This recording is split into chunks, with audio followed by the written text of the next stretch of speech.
Good morning, everyone. I'm Hee-Jin Lee from Center for Digital Trade Research Center at Yonsei University. The first session is titled, as you see from the QR code information, Sustainability Talks. The five speakers will tell their experiences of ESG journeys and share their skills that helped make their journeys successful. I briefly, because already displayed the profiles on the screen, I very briefly introduced the five speakers in the order of the presentation. Ms. Omuoy Heang from Cambodia. She is CEO of Asia Digital Technology Innovation. And Mr. Dodik Resanto from Indonesia. He is a senior manager of digital connectivity and traffic management of Telecom Indonesia. And Dr. John Law from Malaysia, the director of operations and sustainability of emerging EPC. And Ms. Thiri Aung from Myanmar, founder and the CEO of Women Transforming Myanmar. And finally, Dr. Jeremiah Millare from Philippines. He is Chief R&D Officer of Field Adhesive. Each speaker has 10 minutes. As usual, I may say, keep your time to 10 minutes sharp. Then, let's begin with the first speaker. Good morning, His Excellency, Secretary General of ASEAN-Korean Centers, His Excellency, representative from Asian country, Professor, distinguished ladies and gentlemen. I am Omuoy Heang from Ecosystem of Digital Transformation, Technologies, Education, and Global Technology Empowerment for Girls and Women. We innovate with technology rooted for humanity and guided by ESGs. With the experience working across Cambodia, Singapore, Japan, Switzerland, and European Union, we see that ESG is not the cause, but the growth engine. I believe everybody here starts curious right now, so let's start together. Let's start from my introduction. I have been in the industry of digital transformation, technology, education, and global technology empowerment for 13 years. I got my executives and education degrees in Cambodia, Singapore, Japan, Korea, and United States in software engineers, technology innovation, AI governance, and women empowerment. Below are the recognition that we've been awarded globally by Technovation, being awarded in Asia, and also regional from our good work in digital transformation, technology education, and global technology empowerment for girls and women. The mission is mainly to empowering women, youth, SME, and governments through digital transformation. We obviously build a great philosophy for human-centered design, ESG guided for all sectors, education, healthcare, which all in our ecosystem. We aim to be pioneer for ecosystem, for technology, sustainability, inclusivity, trust, ethics, and humanity. This is not just a statement, but something that we have been practicing so far with a great achievement. So you're gonna see what is happening after we practice ESG in our ecosystem with harmony, integrity, and accountability. Our ecosystem includes software development company we call ADITI, Asia Digital Technology Innovation, which I founded last 8 years after my career in Singapore. We now provide software engineering services, software engineering outsourcing to private sector in Cambodia, to government, to Singapore, to Japan, to Switzerland, Luxembourg, Netherlands, gym, and also in France. Moreover, I and my team also founded another technology education for kids that provide technology education to kids on information literacy, coding, technology entrepreneur, robotics. This is something that we have implemented for 6 years and now scale up to not only in Cambodia but provide a lot of impact to Asian countries. Moreover, with our technology education upskilling school that provide technology industry training to people who are currently studying at university on technology skill to be ready to work in Cambodia and other countries. We also provide training to women SME on AI literacy, AI ethics and responsibility, digital literacy, information literacy, and also upskill existing capacity building to people who are currently in the tech space by partnership with worldwide institutions. Technovation Girl, I believe people in the tech space or women empowerment know it well. It is a global technology entrepreneur. We train more than 10,000 girls across Cambodia and provide a lot of curriculum on AI news training to students not only in Cambodia but in Nigeria, Brazil, United States, and also in India. Most of them become technology experts and some of them become tech entrepreneurs. Moreover, we now establish another digital health platform that will provide inclusivity access for not only Cambodia but will be extended to other countries in the region, just like what we have done for our technology and digital transformation RDT. This is something that we've been doing so far for EIGs on environmental. We mainly focus on paperless. We mainly support countries in not only Cambodia but other countries which I mentioned earlier. For social, we be inclusive education through Tech for Kids Academy, Technovation Girl, RDT Academy, so everyone, both male and female, can be equipped with technology education, not only for people in the country but also underserved community, not only in Cambodia but for the women in Mongolia, Indonesia, and other countries for some Japanese government collaboration projects. We advance and advocate on AI ethics. That's something for I myself, also the researcher of AI governance. So I see it very important in order to make sure the governance is in place because it is a backbone for a sustainable development.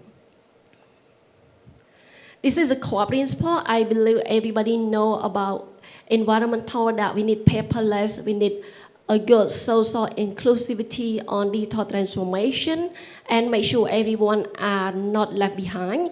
Moreover, governance that we build is normally performed by design. So all the processes, technology that we implement are always integrated with the good governance.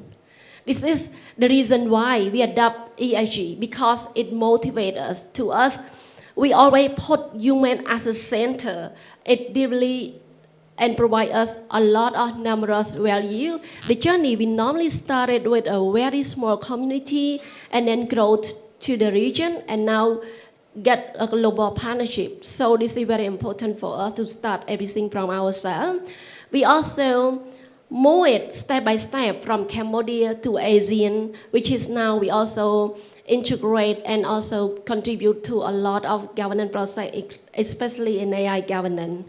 This is something that we have built so far. If you see, this is all the achievement and result that we've been adapting EIG in our ecosystem. We are awarded globally. Obviously, we are trusted by development partners like United Nations, by many global enterprise who are willing to work with us that because we have been doing very good job on environmental, social, and governance. We also provide good support to people who are currently working with us in order to guide them how to implement EIG in their enterprise. We create a lot of impact and value chain because we see a lot of challenge for SME in Cambodia, just like in other Asian countries. they are not really ready for ESG implementation. That is why we play a very important role in order to make sure that ESG is fully implemented for not only us but the partner and everyone in the country. In the last slide, I would like you to also see the history of Cambodia, because we are not alone. Our Cambodia's government have been implemented a lot of ESG, such as the policy that integrated with the investment, the policy, and other ASEAN integration framework as well. During implementing ESG, we also find a lot of risk and compliance. There are some opportunities and risk is over there. However, with a proper moving step by step, I found it is very good in order to tackle all the processes and challenges. In the future, we aim to scale up all the businesses in our ecosystem to not only regional but global. We also plan to create new generation of leader for ESG. Obviously, we lead in ASEAN for AI governance and ESG-driven innovation. We foster strong partnership and investment for not only in the region but also global. This is something that we have been doing so far, and we're looking forward to do it even more, better and better. This is some history and policy that Cambodia have been doing so far. Because our government, as you can see, we move so quick with a new leadership, everything move quite good, and the process is become very effective right now. Things already take time. So I would like to let you know that we together include ESG, build a resilient community, trust, peace, and inclusivity, prosperity. We together, ASEAN-Korean, will make a good and sustainable AI innovation. Thank you. 감사합니다. Thank you, Omuoy, particularly keeping literally the 10 minutes I'm watching. And thank you, Omuoy, for sharing your long journey in a very condensed way. Now we move on to Mr. Dodik Resanto. Okay, thank you, Professor Lee. Good morning, ladies and gentlemen. I am Dodik Ichrom Resanto from Telkom Indonesia. Now I bring the ideation from the smart digital connectivity ecosystem for accelerating sustainability goals. There are 4 agendas that will I bring to you. First, I will inform you about the telecom sustainability vision and performance. Second, about the opportunity for improvement, how we develop the sustainability. Third, smart digital connectivity ecosystem initiative. And 4, key success factor and the recommendation.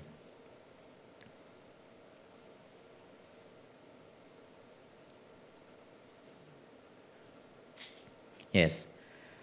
How Telkom Indonesia very concerned about the sustainability vision.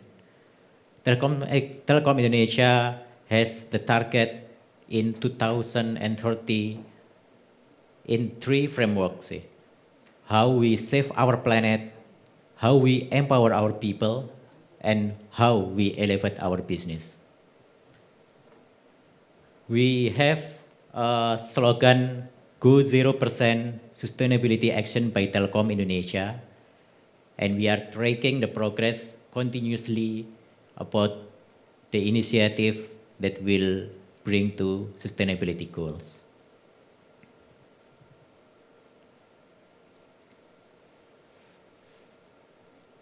Yes, we are some material topics that we are focusing in sustainability that we are implemented in Telkom Indonesia. First, about the climate change and energy management.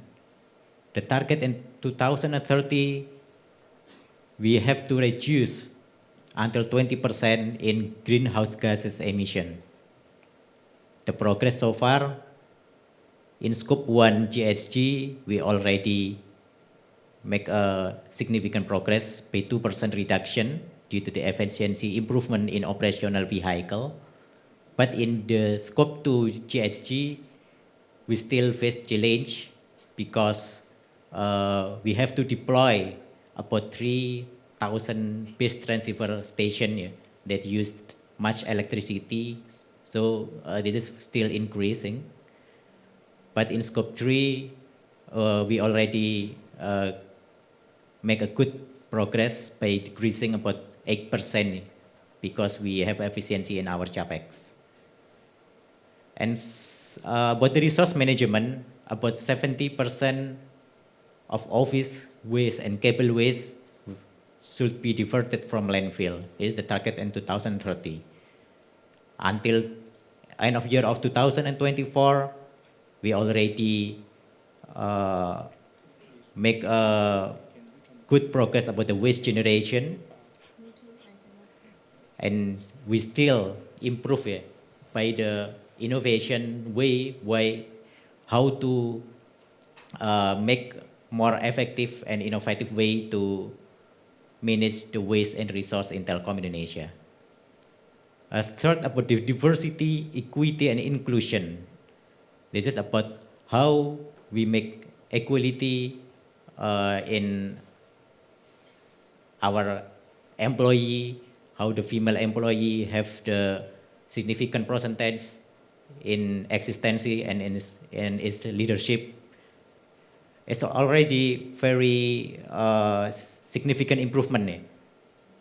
There are about 30% female employees in Telkom Indonesia, and 22% of them is already at managerial level. It's very good improvement in equity in Indonesia. But there are still other challenges. Still 20% of digital talent is already built, so there is still gap here because we have to minimal 25% digital talent should be here. Then there are also employee health and safety, customer relation, digital inclusivity and community engagement, cyber security and data privacy, and etc. And now, what about the opportunity for improvement? From the performance of the progress of telecom sustainability target, there are 4 that should be improved. First, about decreasing greenhouse gases emission. Second, about digital inclusion. Third, about the customer satisfaction level, net promoter score, and the 4 about the digital talent readiness, especially in cyber security awareness. Because I in charge in connectivity business in Indonesia, Telkom Indonesia, we have to align with the master plan on ASEAN Connectivity 2025. There are 2 focuses that align with this: sustainability infrastructure and digital innovation, that we should be leveraging it to develop the sustainability goals. And also, we can leveraging the recent technology like AI with the governance and ethics and responsible roadmap. So with all of them factor, we bring the ideation Smart Digital Connectivity Ecosystem Initiative. How does this look like?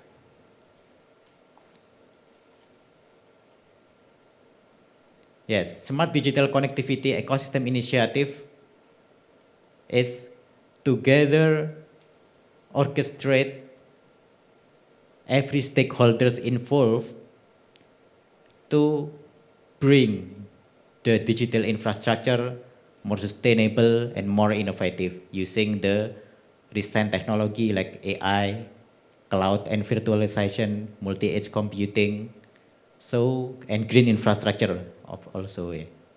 So we can use win-win collaboration business model, ecosystem model among all stakeholders to transform our legacy digital connectivity infrastructure towards smart digital connectivity ecosystem with business, technical, governance, and sustainability orchestrator.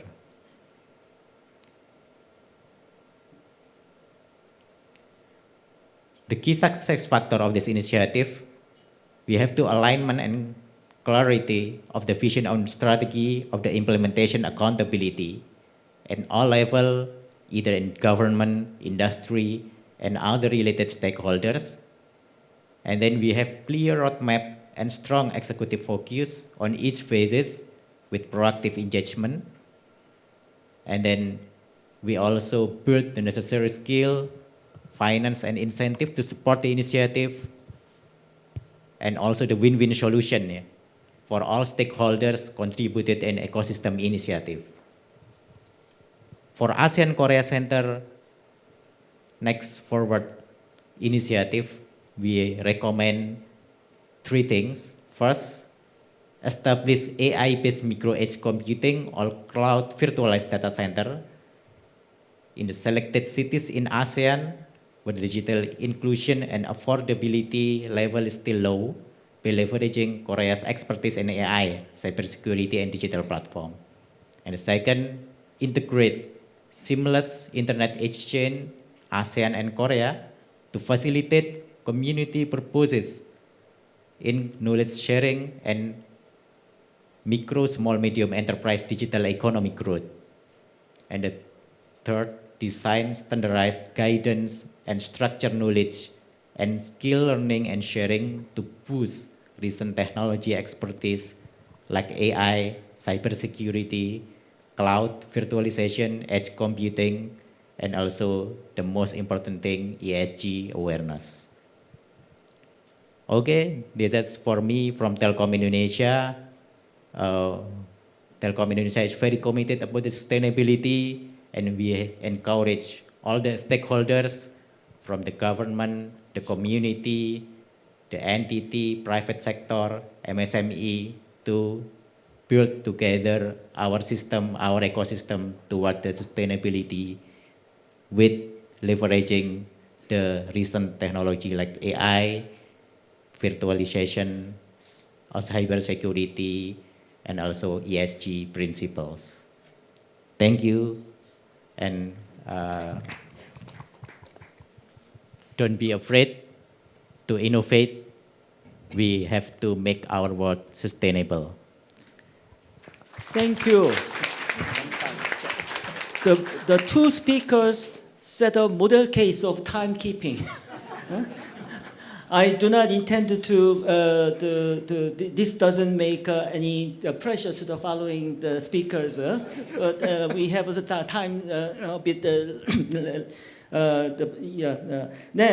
Sorry, I move on to the Dr. John Law from Malaysia.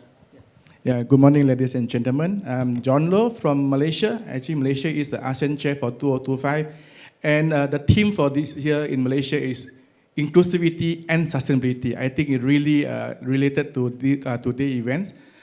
For myself, I'm from Emerging EPC. I'm the operation and sustainability practices for Emerging EPC. I carry a few role and responsibility also in the NGO. I'm the SME Sustainability and CE Circular Economy Chairman.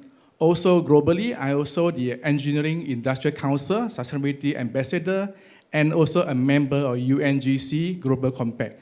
So sustainability practices is my passion, and I will share our journey in Malaysia as SME. I think for most of the ASEAN country, SME cover more than 90% of the organization and businesses. So let me start my sharing today. Thanks.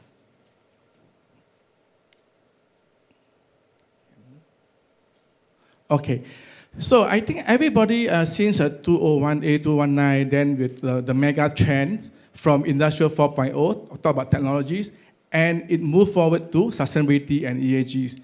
Especially, I think most of the listed company, MNCs, the big corporations, are encouraged to adopt and become mandatory for them to disclose their reportings, their actions, and their practices in the ESG space.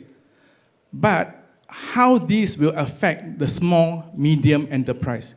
The small and medium enterprise facing a lot of challenge in their business. I think the global competitiveness, the cost of doing business, the regulation, the compliance, it carry out a lot of challenge for SMEs. And SMEs are the backbone for every country because we need SME to survive, to support all the anchor companies, even from telco companies. So ESG, is it a challenge? Is it a disruptor? Or ESG practices is given more competitive edge, make the company more resilient or more agile to doing business? I think this is very important to address to all SMEs in ASEAN and Korea's industries. Next. So in Malaysia, our governments really emphasize how to adopt and embrace sustainability practices, not only on the listed company, MNC, but also to escalate down how SME can adopt and practice.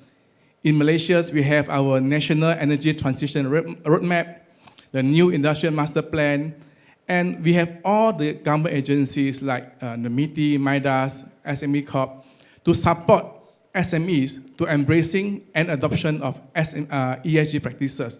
I will go to share later how in Malaysia, SME can adopt it, like just practice their day-to-day business, because ESG practices is not so complicated if you understand it properly.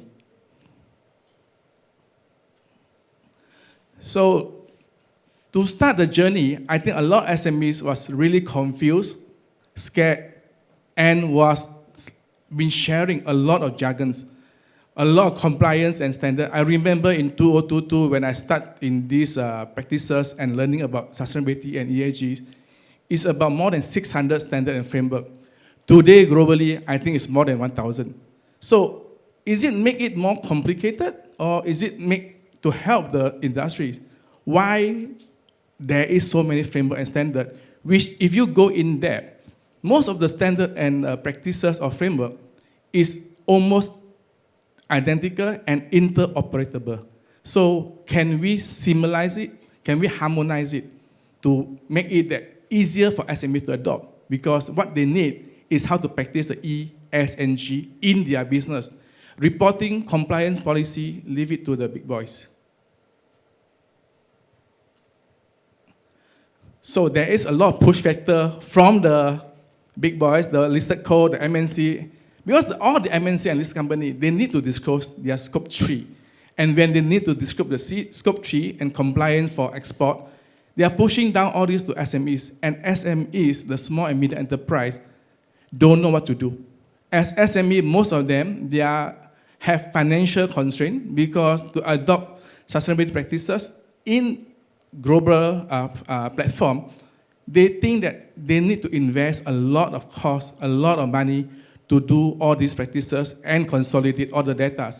Of course, with the enhancement of technologies, AIs, and digitals, it can help a lot. But should or should not SME invest and spend this investment in their business?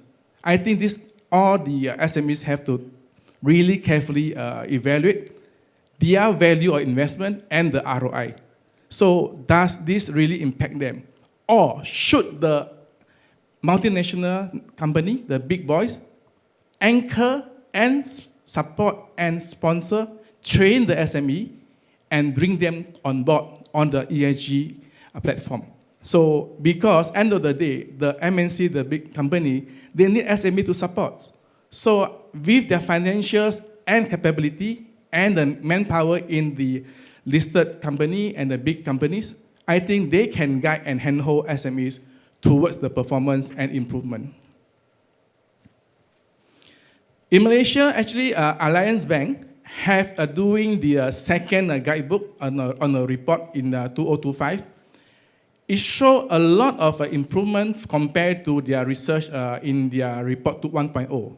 The first report is done in year 2023, where the awareness and adoption rate is still very low in Malaysia, especially focused on SMEs.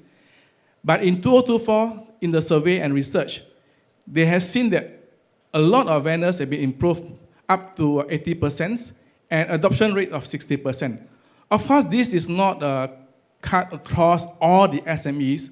The micros, SME that very small might not able to show the real numbers of adoptions and awareness. But when doing this research and survey, the sector they are doing the research is the manufacturing, construction, service, and agriculture. 4 sectors they are focusing, which can be easily adopt and complete. So SME adopt ESG is not a choice, but they need to comply because this is required by the transformation of the business model now. Sharing my own company, we have adopted the sustainable practices since 2023. The first mover is, of course, we get the top leaders, the top management to understand and commit to it. Because sustainability practices, it need to be top down. If the leader is not moving and not holding the role and responsibility to move and transform the company really have difficulties to achieve. Because when it comes to data collections, the practices, the transformation, they cannot get the support from the top, then I think the transformation, it cannot be done properly. So in emerging EPC, what we do is we started with all the top management and we escalate down to our team member. And proud to say, emerging EPC in 2023, we are getting the award from United Nations Global Compact at the first SME for fast-moving disclosure for sustainable reporting. And 2024, actually, we escalate down to our managers. So our team member got an award for recognizing their practices for showing the element of ESG through the team players. So this is what emerging doing. Just sharing, this year, 2025, actually is our 3rd year as an SME, disclosure our sustainable reporting. This is not mandatory, but it's voluntary. So we refer to GRI, and we make this as a case for SME, that SME, you can disclose your reporting, and it's not a rocket science, something that you cannot be achieved. So there is barcode for you to have a look how emerging EPC transformed from 1st year to 3rd year. And we're adopting the GRI, and of course in Malaysia, we focus the Bursa 3.0, which is our listed company requirement. Other Malaysian SME cases that we are working on with is manufacturing, tourism, food and beverage, and logistics as well. So what SME needs? Affordable digital tools, harmonized framework and platform so that everybody can go and disclose their reporting accordingly and comparably. And what ASEAN's collaboration opportunity can be done. Co-develop ESG and AI SME tools, harmonized data and reporting. I think this harmonized data reporting is very important because if every country come up with their own standard and framework, then how can we compare and integrate it cross-borderly? As a part of the small and medium enterprise sustainability ahead, I also working with Monash University and Nottingham University on the casebook for SMEs. How SMEs utilize the sustainability practices in their impact, their risk and opportunity. I think it's very critical while everybody focusing on the MNCs and the terminologies, how can SMEs adopt? I think this is something that what we can do to share out by next year. And lastly, as a partnership, I think ESG is a growth platform, not a burden. Trust me, I've been practicing for the last 3 years. ESG is not a compliance and policies. ESG practices actually is a lean management. If you practice and utilize it properly, actually ESG can improve your bottom line. So ESG is a necessity. There's not a choice for every company now. SME can show real result, and I believe if together, sustainability is affordable, credible, and impactful. Thank you, and this is my last. Thank you, John. Thank you for sharing your informative presentation. Then, Mr. Thiri Aung, it's time for your talk.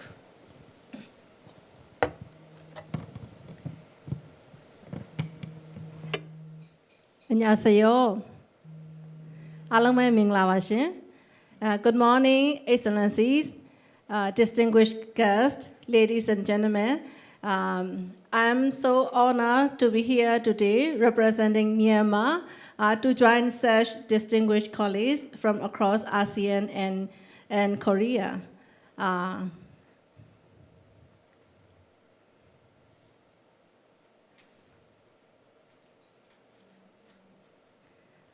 name is Thiri Aung.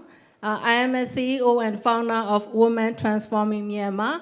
I'm also serve as a vocational chair at the Rotary Club of Central Yangon. And I'm also a mother of 3 children, balancing family life with my passion for women empowerment and youth development.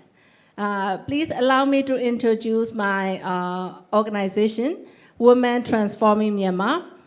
Women Transforming Myanmar, I founded Women Transforming Myanmar in 2020 during the very difficult time after COVID-19 and followed by the political instability. So despite that, Women Transforming Myanmar has grown into a network of 5,000 women entrepreneurs.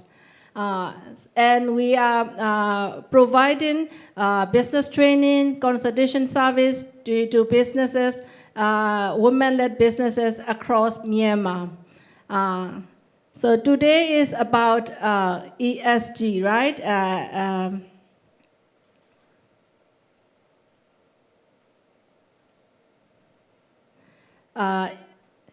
Environment, socially, and governance, and today is about sustainability and innovation. So for the environmentally, we always promote upcycle products, recycle products, and reduce plastic use in businesses. And socially, we always do inclusive programs. We promote and we support women not from the urban area, but also from the rural areas. And we also promote businesses, people with disabilities. And governance, we have this special program called Transformative Feminist Leadership Program, and where we focus on ethics, transparency, gender equality, and human rights. Yeah, before going any further, I would like to explain about the environmental context in Myanmar. Myanmar is one of the most environmental disaster vulnerable countries in the region. Just recently, the devastating earthquake 7.8 magnitude hit Myanmar, especially Mandalay, Sakai, and Inle Lake regions. Thousands of people died, and many lost their houses and businesses. So Myanmar is we are trying to recover and rebuilding the businesses, especially in the Mandalay and Inle Lake region. So during this, when this kind of disaster happened, Women Transforming Myanmar, we immediately mobilize our members and Action Aid. Together with Action Aid Myanmar, we provide food, clothes, we provide shelters in Mandalay and Sakai region.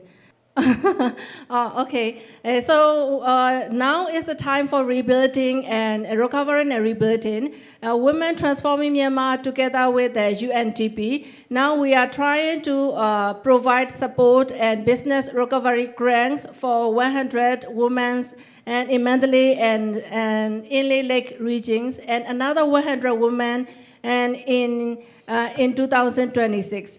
And then again, we are trying to collaborate with the Mandalay Region Chambers of Commerce and also with the Massive Corporation International to support another 100 women in Mandalay and Sakai region. And for this.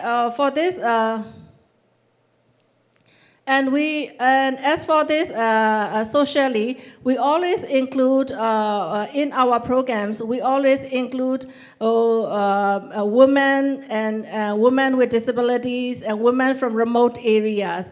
We have this program called, with the support of UNDP and UN Women, we have this program called Women Entrepreneurship Course, facilitated on the UNDP e-learning platform. So we facilitate the course, and women across Myanmar, around 300 women across Myanmar, not only from Yangon and Mandalay, like big cities, but also from very remote villages. They join the sessions, and many of them, it was the first time for them to recognize as the entrepreneurs. So the confidence and the pride they gain are as important as the business skills. And we also have this Women Returning to Work program. In response to the socially, we have this Women Returning to Work Inspire Her program together with the FNF Germany. We have this, I'm not sure in the other ASEAN countries. Do you, the women took career breaks during their motherhood? In Myanmar, women, they take career break during their motherhood and also taking care of their elders. So when they want to go back to their work, it's very difficult and challenging. So Women Transforming Myanmar, together with FNF Germany, we hosted this event called Inspire Her Women Returning to Work. And as much as 300 women attended our event. And this event, and we encourage them, and we do awareness about women who would like to go back to work, go back to work because of their long career break. So we connect them with the workforce. And out of 300, we trained 30 women and in digital skills, capacity buildings, and communication skills. Out of them, 27 women got jobs. We connect them with companies. So it's so touching for me if mothers like me, we can help women who wants to get back to job and give her the second chance in their career. So as for the governance, and at Women Transforming Myanmar, we have this program called Transformative Feminist Leadership Program. In 2020, I had a chance to go to Germany to study about the sustainable businesses. And there I learned that sustainability and gender equality and human rights, we don't have to consider as a separate entity. We can include and integrate into our business as a branding and as a commercial strategies, as a marketing strategy. So when I'm back, together with the UN Women, with the support of UN Women, we designed this transformative feminist leadership program. We train we train women, not only leadership skills, but also how to integrate human rights and gender equality into their small businesses. So we can train more than 300 women in 2024 and 2025. Because of this effort, we are awarded UN Women 2024 Asia Pacific WEP's Award. I'm very humble and proud to mention that. And speaking of award, in 2023, we are awarded USAID Women Empowerment Award. So this achievement is not just a personal achievement. I consider this as a resilience, a recognition of the resilience of Myanmar women. And this is the program I would like to, I don't know what happened to the time elapsed. Okay, so this is the program I like to mention, that IVLP program, International Visitor Leadership Program in United States, and where I learned that women organization and small business organization received support from both state government and federal government. So when they are supported, this allows them to thrive, and the whole community thrive together. So together with ASEAN and Korea, So together with ASEAN-Korean cooperation, I believe that we can achieve sustainability and ESG goal. Together we can shape our future. Together we can shape our future, help women businesses grow and thrive the whole community. Thank you very much. 감사합니다.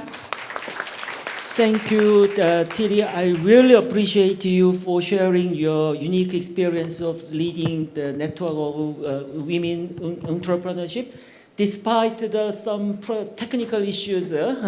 So not behind the scene, in front of the scene. So she coped with those challenges. Thank you very much.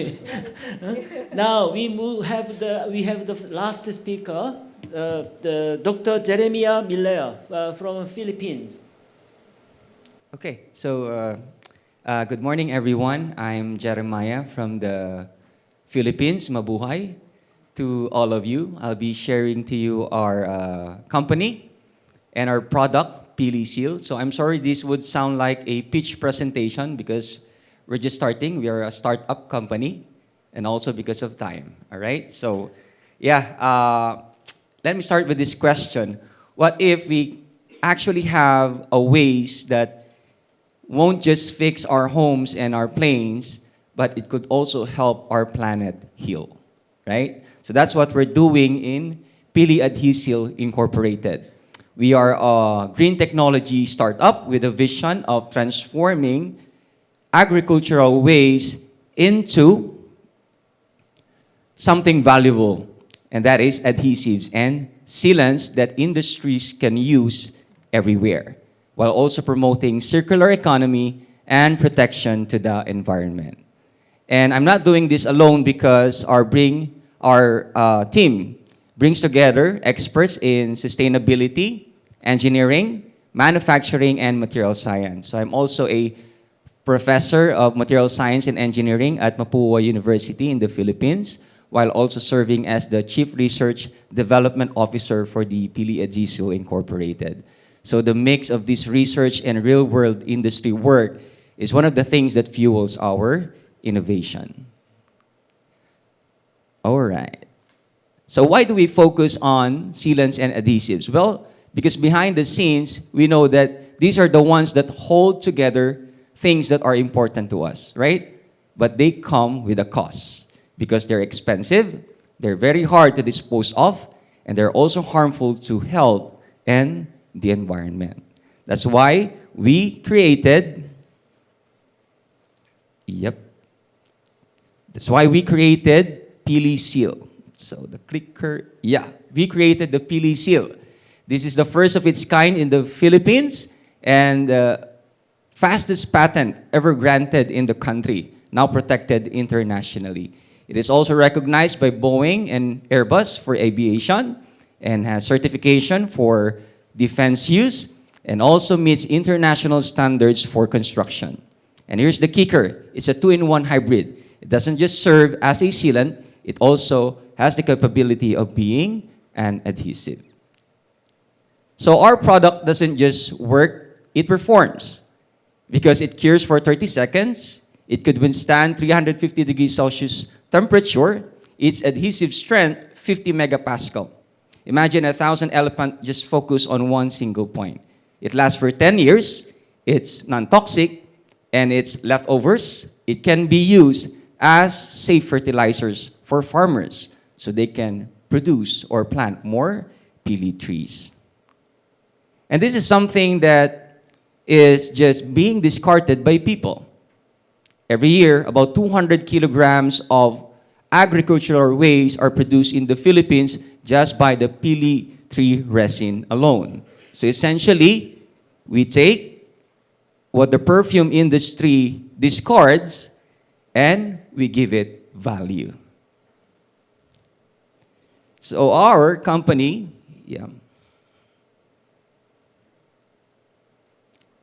our company is built in circularity. So we operate in business to business, business to consumer, and business to government with the purpose of closing the loop.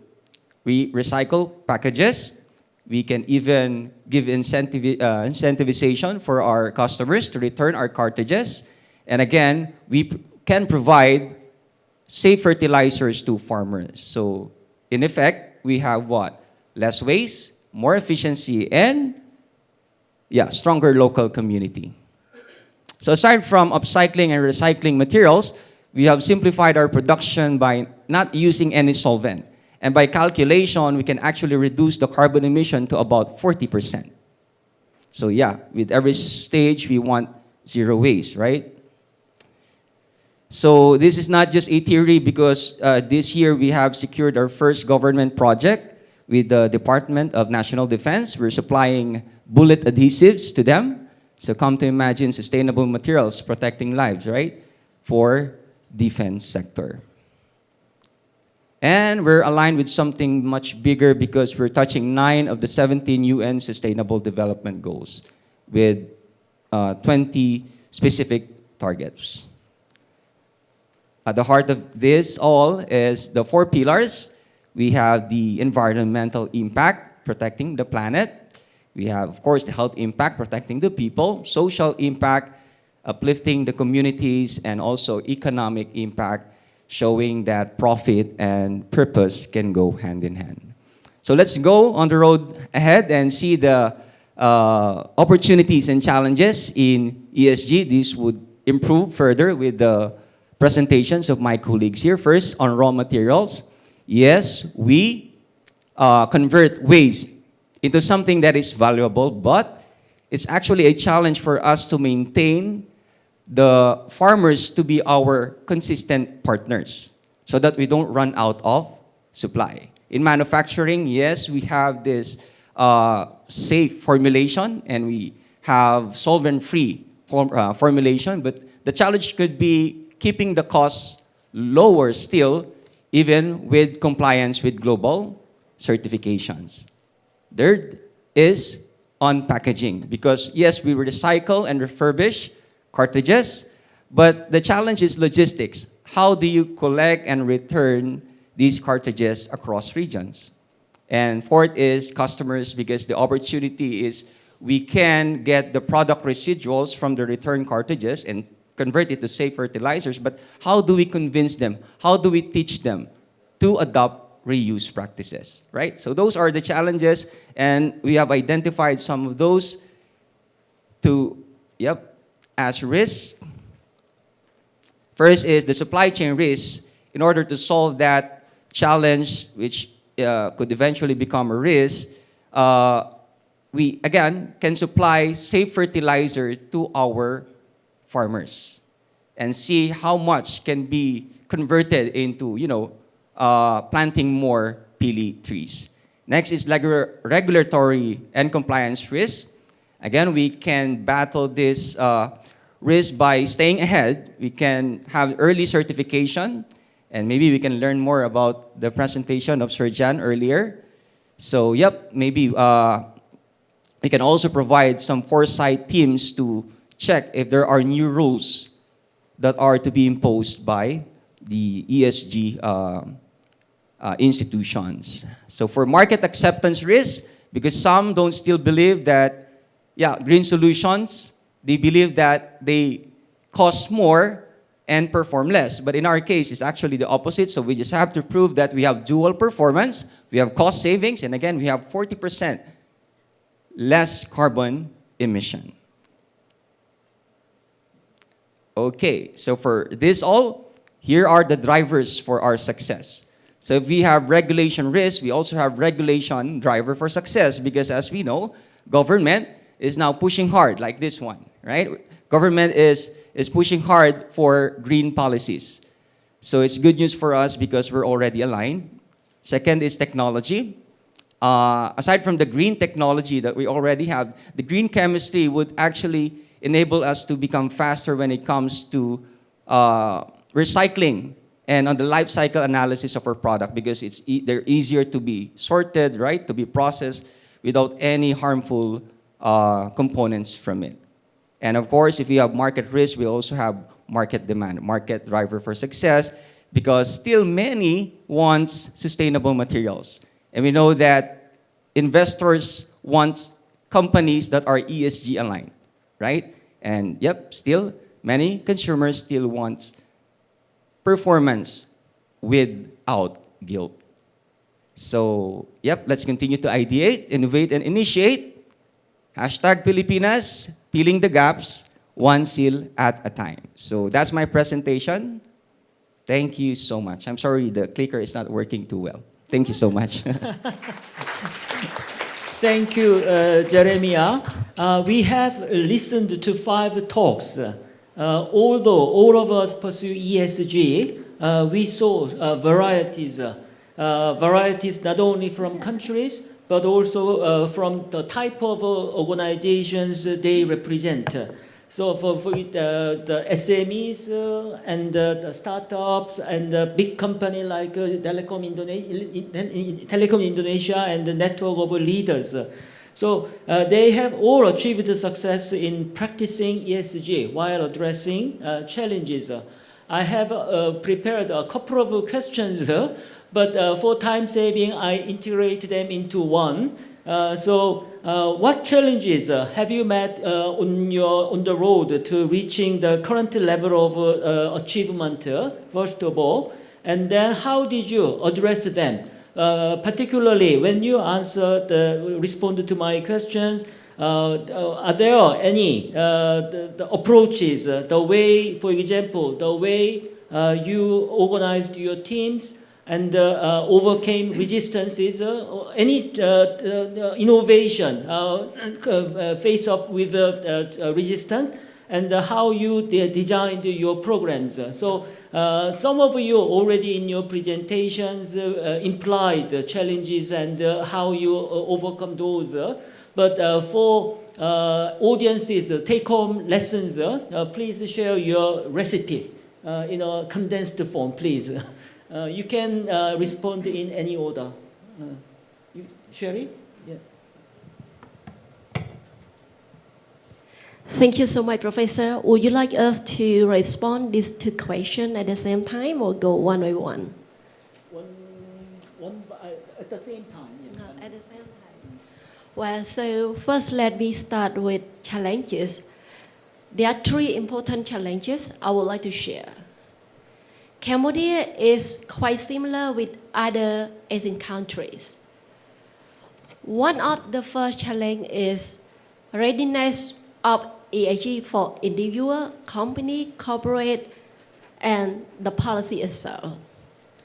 In order to make it work, everyone, stakeholder from organization, individual, policy, investment, have to be in the same page, have to be in the same stage.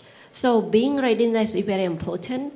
While nowadays SME lack of awareness of ESG, they haven't seen the opportunity, but they still look at it at the cost. That is why we need to put another extra effort in order to make sure everyone understands that ESG is the growth engine, it's not only the cost. The second challenge is institutional difference. For example, countries like Europeans, Korea, already have mature disclosure of ESG, while Cambodia and other Asian countries still at the beginning level. That is why we need to bridge this gap as soon as possible. Otherwise, we won't be able to align together quite well for the sustainable development by embedding ESG into every cell of economic policy and relationship. Last but not least is all about infrastructures. Cambodia and other Asian countries, we still have fully developed region and less developed areas. For the rural and remote area, though we build inclusive digital framework, inclusive digital access like digital health, digital education, however, they still face some challenges and limitations to access all of those readiness tools. This is very important. However, to us, as an entrepreneur, we always make the challenge into opportunity. That is why we build ADITI, Asia Digital Technology Innovation, Digital Transformation, and Engineer Outsourcing in order to allocate to promote paperless processes, digital transformation to government, to SME, to businesses, in order to let them know implementing digital technology within their organization, using it for their personal, and making it as a tool for the government. That would be a smart way for not only being a value, but also for cost saving and sustainability.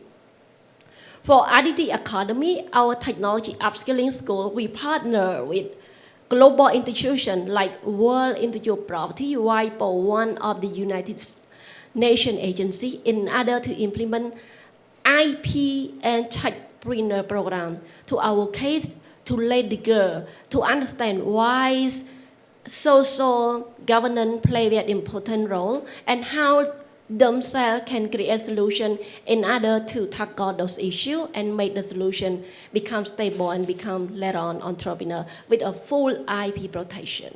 We also provide technology education to people in different backgrounds to be ready to work in Cambodia, in other countries such as Japan, Singapore, Switzerland, and many other global partners of our RDGs.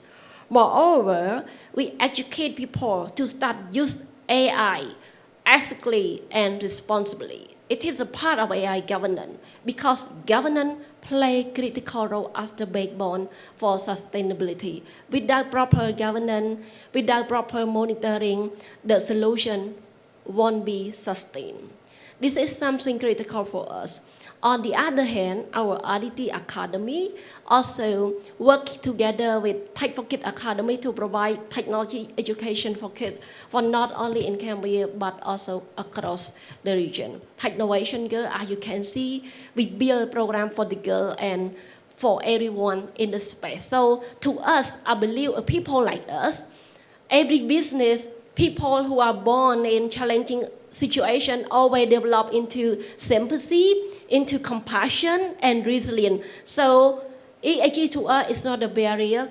Every time we face constraint, it forces us to innovate, stay stronger, become resilient, wiser and greater. Thank you, MOA, for your well articulated replies to my question. It looks like we are prepared. We are following a scenario, which is not the case at all. Then we move on. Any response from? Yep, you go. Okay, Professor Lee. In Telkom Indonesia, because we are a very big organization, there are some subsidiaries also downline to the group. So the main challenges is how we can align this sustainability focus and initiative through all of our business unit, all divisions and all subsidiaries.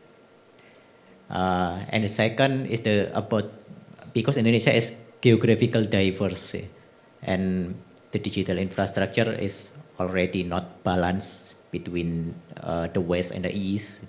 So this is also become a critical concern, especially when we have to disseminate about the ESG awareness, about the implement using the material or infrastructure that green energy or green infrastructure like this, and etc. And the third about the ecosystem support. The ecosystem support is also important because if our supplier, our customer, our regulator is not in the same page of the sustainability focus, we cannot do this alone. We should do the initiative together and have the same spirit to accelerate the sustainability. Our approach to overcome the challenges, first, Telkom Indonesia built sustainability committee across the group, led by the president director of Telkom Indonesia and comprising of the director of the subsidiaries and business unit. The sustainability target come top down because this is the standard that have to be complied by our company.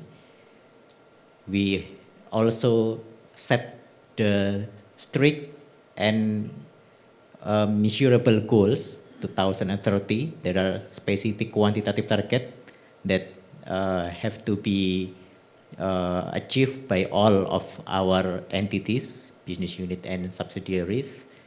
And also we leverage some technology like data analytic, AI, to monitor the and tracking the progress, how we implement our sustainability initiative. And also about how we can enabling the ecosystem to support this sustainability initiative. We initiate some programs, like ESG program, social responsibility program, to bring awareness about the importance of the ESG, and then the second, we encourage them to starting transform to ESG awareness and ESG implementation using the green infrastructure things, and then energy efficiency, use electricity more effective, more efficient, water more efficient, managing the waste, and etc. The simple like this also critical for the acceleration of the sustainability implementation. Thank you, Dodik, for sharing. And now we follow the sitting order. John, you may have something to share. Yeah, good morning. Thank you for the opportunity to share again. I think today I wear the cap as the Small and Medium Enterprise Sustainability and Circular Economy Chairman. Sustainable practices, as I say, is not so difficult. I think the two panelists have shared from the regulators and how to SME to adopt. Is it a challenge? I think what we do in the Samenta, the Small and Medium Enterprise Association in Malaysia, we guide our members how to start their journey with a simple baseline. I think sustainability, everybody talk is compliance and policies. But for SMEs, I think for most of the enterprise, all the businesses, sustainability, ESG is the opportunity for you to be more resilient and to improve your businesses. Why I always add another E for ESG, because ESG talking about environment, social, and governance, but without the first E, economics, ESG cannot be adopted. We need the companies, the businesses, to sustain their business before even they can look into ESG practices. So for SMEs, a simple way to adopt your ESGs is just refer to the E, like what Telecom Indonesia said. Start with collecting your energies data for the last 12 years, for the financial years. So you know where are you now on your energies consumed. Then is it way to improve? Similarly for waste management, reduce the waste, indirectly improve your profit. So the simple E on electricity and waste management already can help the businesses to improve the bottom line. I think just now our friend also shared about how environment can be more cost saving. As actually for me, myself, and company, and of course our NGOs, we are very, very focused on the S. And out of the E, S, and G, S to us is the most critical. The social part, a lot of people might thought is talking about the community, what CSR you do. But in real ESGs, the social, I think you need to start from your internal socials. scaling, training your people, get them to align to your new business model, your change management, your culture on sustainability practices. Sustainability practices actually is almost like a total business change of culture. It's a change management. How can you bring your team member, your corporation, to change your day-to-day business model of profit and loss to sustainable business? How this can bring the business more sustainable, more resilient, and more agile to compete with the current business environment. Last but not least, I think sustainable businesses is not the end of the journey.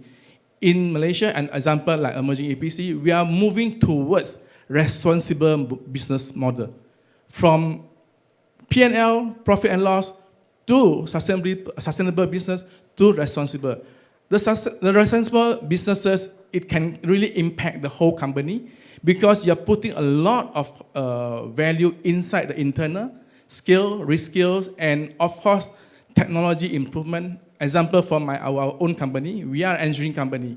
So what we do, besides upskilling and reskilling our team member, we also embedded technology into how to capture all this data through the Internet of Things, IoT. We use ERP system to capture the data yearly so that we can do the disclosure.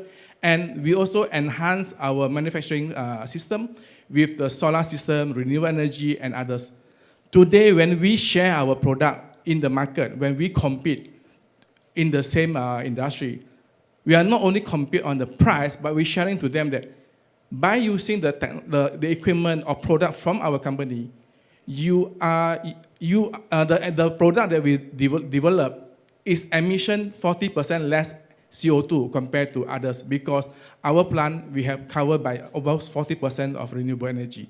So ESG practices is an opportunity, but end goal is how can you be more resilient, agile, and be more responsible for the future. Thanks. Thank you very much, John. Then now we have Thiri. Yeah. Same question? Yep. Yeah. Okay, the challenges to reach, okay, briefly. Challenges to reach the ESG goals, how we achieve ESG so far. The challenges are, since we are one of the ASEAN countries, the challenges are similar to the other countries. But Myanmar, we have, I think we have 2 times challenges than the other countries. Seeing that just recently earthquake, 7.8 magnitude, very devastating earthquake hit Mandalay and Sakai and Inle Lake region. Maybe some of you might have been to Myanmar and know about this city name. Thousands of people died and many lost their homes and businesses. So how we try to respond to address this kind of disaster? So we can immediately, we just not just providing emergency kit, but we just organize together with a created support group, together with the Mandalay region's chambers of commerce, and together with UNDP, we try to support and provide grants to 200 women and small business in this year and the next year, and also trying to support together with Mercy Corp Corporation. So this kind of immediate response, not just emergency aid, but also how they can rebuild and recover from these businesses and rebuild stronger because of the strong collaboration with the organization.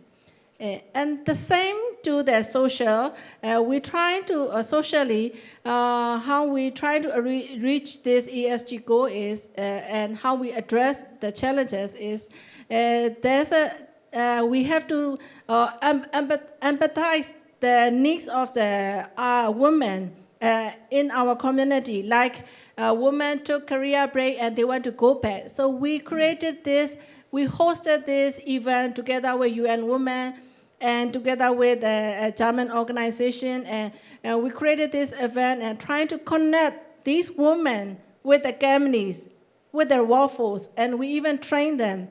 So the same goes to the governance. We have this transformative feminist leadership program. We emphasize on providing trainings or ethic, transparency, and gender equality and human rights. Not just to consider as a separate entity, but to include in their small businesses, to integrate in their businesses. So this is how we address, together with our members, together with our small businesses, we are providing service, and together with the organizations. So thank you very much. Thank you, Thiri. Then now we go to the Jeremiah. Okay, so I have already identified some challenges and how we can deal to mitigate those challenges and risks, but maybe I can be a bit more specific, maybe for the supply chain challenge and risks. We can start with local farmers in the Nasugbu, Batangas regions where our raw materials come from, and again, have this program from local farmers to show them how much pili trees can be converted for the safe fertilizers we'll be giving to them from the residuals of our products. So once we have shown it to them, then they'll be encouraged to plant more pili trees, and of course it will be improved later on. And on the logistics, because again, we're thinking of how we can collect and return the cartridges, so we can maybe test a return box system. We can start with local distributors along the area of Nasugbu, Batangas, and we can also provide incentivization to our customers to return the cartridges. And maybe also we can partner with construction companies to show a demo of how the residuals from the return cartridges can be transformed into safe fertilizer. We can even put a simple maybe instructions on the label of the cartridge on how to collect the residuals and convert it to safe fertilizer. It's easier because of the green components of our product. So yeah, that's a bit more specific earlier on how do we solve those challenges and risks. Thank you so much for sharing your recommendations and the challenges. And as you see on the slide, on the screen, we have a channel through which you can ask a question. By now we have one question. Dodik from Telecom Indonesia, you are chosen. The question is, how does your organization come up with the 2030 target? For example, 25% digital talent that is relevant to your company mission. Okay. Yes. Our target in 2030 especially is defined as a minimum standard. Yeah, I think if 25% digital talent, it is the minimum standard of we have to achieve. But actually, our corporate mission is also bringing the digital economy in Indonesia. So this is need more acceleration to, especially in talent development, to develop our all employees with the digital talent readiness. Nowadays, Telkom Indonesia has more than 10,000 people, very large people, because we are a group. There are many entities, subsidiary and regional base, and we facing challenges how to upskilling all of them, because the education is varied from the high school graduates until doctorate is already. Yes. So the strategy of Telkom Indonesia to upskill digital talent is using the technology, leverage the technology. We use e-learning, and then we use project-based involvement. Yeah. So the development is more fast and accelerate. Yeah, maybe it's like that. Yep. Thank you very much. Is there any other question? I think Okay. that's Okay. How does Telkom's Smart Digital Connective Ecosystem Initiative make sure rural and underserved communities as part of this vision? How will this initiative contribute to reducing environmental impact? Yeah, okay. Yeah, Okay. Yes, the rural issue is, I mentioned before, the geographical diversity. In rural area, we already built some infrastructure, but this is not cover all of them. So in rural area, I think we should have another approach. We have to leverage the communities, local communities over there, and bring government also, and yeah, like things, yeah, ASEAN-Korea Center maybe, so we can accelerate the improvement of ESG implementation in rural area. But the Smart Digital Connective Ecosystem initiative is can help to support, accelerate with bring more localized infrastructure, because we can leverage the cloud virtualization infrastructure to bring in the rural area, yeah. And also the digital technology like broadband satellite internet, and then AI, so we can use the remote learning or something else. You know. How will this contribute to reducing environmental impact? Yeah, with the smart digital connectivity ecosystem, we have smallest infrastructure, so the use of electricity and etc. is also reduced. So this is also expect the environmental impact is over time. Dodik, thank you so much for responding to real time, which is not an easy task. And we are getting close to 12 o'clock. Suddenly the monitor shows 1 minute left. Now I am under pressure from the position to giving pressure to being under pressure. So I really appreciate and thank you for all the five the speakers for sharing your thoughts and your experiences. And my thanks also go to the audience who listened to the speakers' presentations. And I'd like to ask finally, please join me thanking for them for their sharing information with a big applause.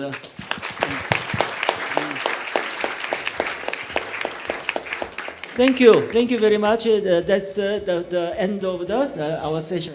Well, but we forgot one thing. We have to thank the professor for doing an excellent job as a moderator. Why don't we give him a big hand as well?